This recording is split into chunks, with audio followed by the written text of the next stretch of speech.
तुमसे बात करने का अपना ही मजा है। बारिश में नहाने का एक अलग ही मजा है। तुम्हारे साथ रहने का अपना ही मजा है। इस तरह के सेंटेंसेस में हम अपना ही मजा है या अलग ही मजा है ऐसा बोल रहे हैं। इसके लिए लिखना होगा हैज इट्स ऑन फेल। आइए इसके स्ट्रक्चर को समझते हैं। सबसे पहले हम मेन वर्ब में आईएनजी जोड़ेंगे। इसके बाद आपको कंप्लीट सब्जेक्ट को लिखना होगा, फिर आप लिखेंगे हैज इट्स ऑन फेल। आइए इसको एग्जाम्पल्स और अच्छे से समझ लेते हैं। तुमसे बात करने का अपना ही मजा है। Talking to you has its own feel. बारिश में नहाने का एक अलग ही मजा है।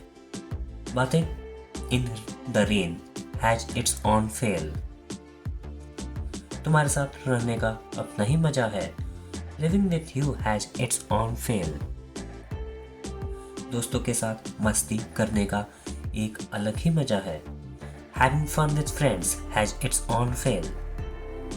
गर्मा गर्म चाय के साथ पकौड़े खाने का अपना ही मजा है।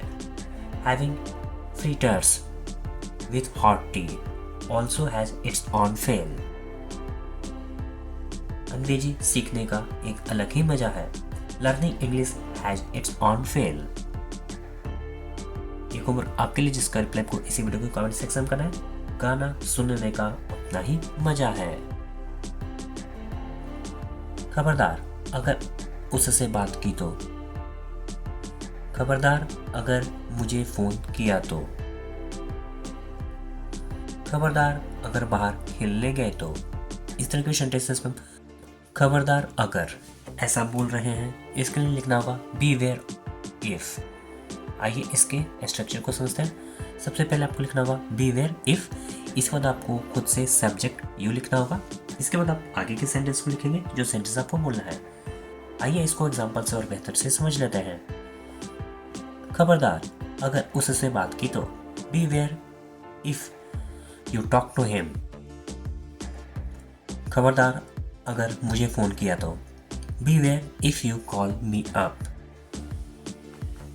खबरदार अगर बाहर खेलने गए तो। Beware if you go outside to play. खबरदार अगर उससे मिले तो। Beware if you met him. खबरदार अगर कुछ कहा तो। Beware if you say anything now. खबरदार अगर दोबारा ऐसा बोला तो। बी वेयर इफ यू से दिस अगेन। एक होमवर्क आपके लिए जिसका रिप्लाई को इस वीडियो के कमेंट सेक्शन में करना है। खबरदार अगर पैसे मांगे तो।